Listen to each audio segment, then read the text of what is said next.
Hello everyone and welcome to today's episode of The Shredding Skeptic. Today I wanted to just do a quick channel update and talk about some of the other YouTube channels that have really helped push me forward and add some additional content to the channel.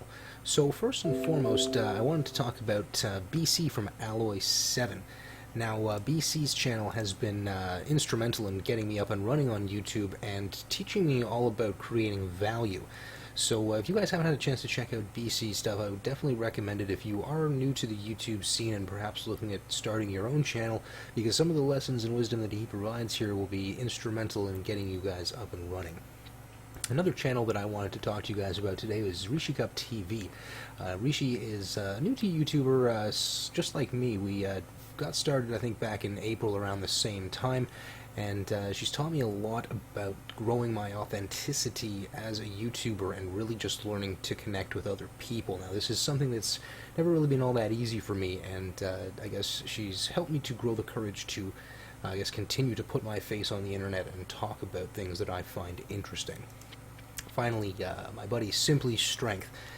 Strength is a guy that I met back when we used to watch the Truth Over Everything channel that talked about personal growth and empowerment, and his recent fireside chats have been really interesting to me as a way of, well, having a conversation format that I find is very casual and interesting to listen to. So again, Strength, if you do happen to get a chance to stop by Canada, that offer for the beer is still on the table. So again, I hope to see some more of your stuff soon, as well as from Rishy and BC. You guys have been great in helping me maintain the inspiration necessary to keep going, because as you guys, as creators, know, it's not always easy to keep pushing forward, and sometimes you just really don't feel like doing it, but there's always something that draws you back to it, and the people that have really inspired me and continue to inspire me always put up some great content, and I'd love you guys to check them out as well. So I'll leave some links below in the description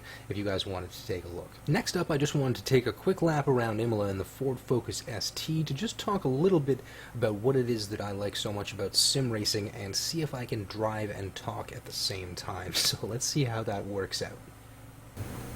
Hello everyone and welcome to today's live drive. I thought I'd take us on a quick lap around Imola in the Focus ST and talk a little bit about sim racing and why I enjoy it so much. So let's just pop off the line quickly there. Alright, so we're going to try to do this all in one take, and hopefully everything functions as intended. So, normally I'm used to taking Imola with an open-wheeled racer, so I thought it would be fun to try it out in a front-wheel drive car.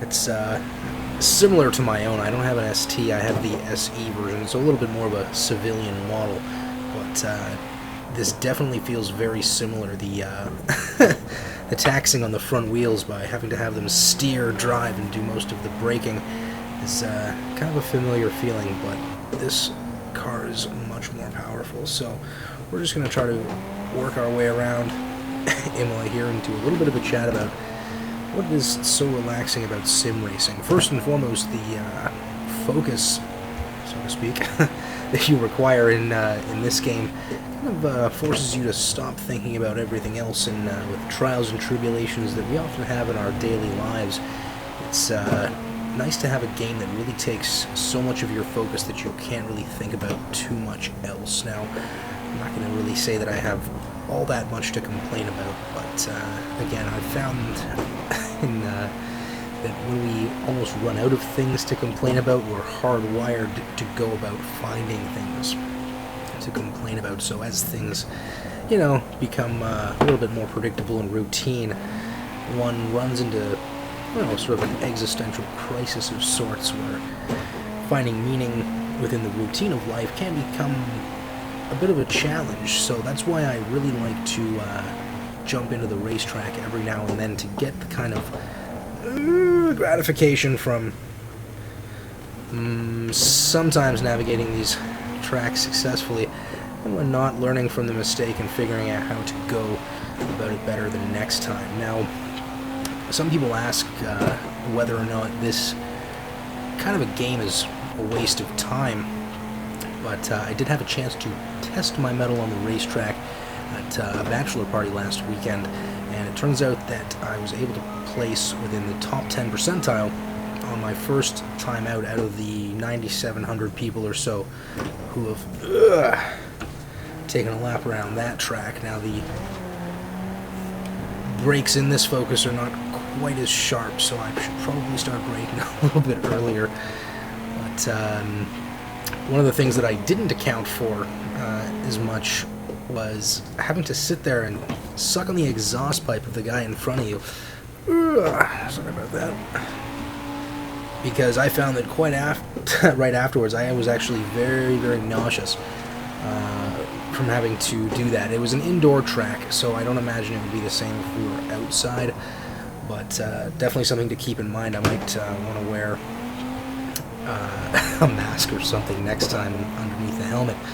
Well, one of the other things that I noticed, a lot of the guys were wearing a lot of rib protection, because if you get nailed accidentally or otherwise by anyone else in the racing pack, there's not really a lot of car to absorb that impact, so that seat will basically just drive right through your ribs, and it's not very comfortable. So getting some extra protection there might be a good idea if you guys wanted to take this up. So fortunately, the simulator here, it gives you much of the same experience without any of the exhaust or any of the rib cracking nausea. It tends to accompany the real track experience. So, but I found having to try to nail these apexes as close as possible,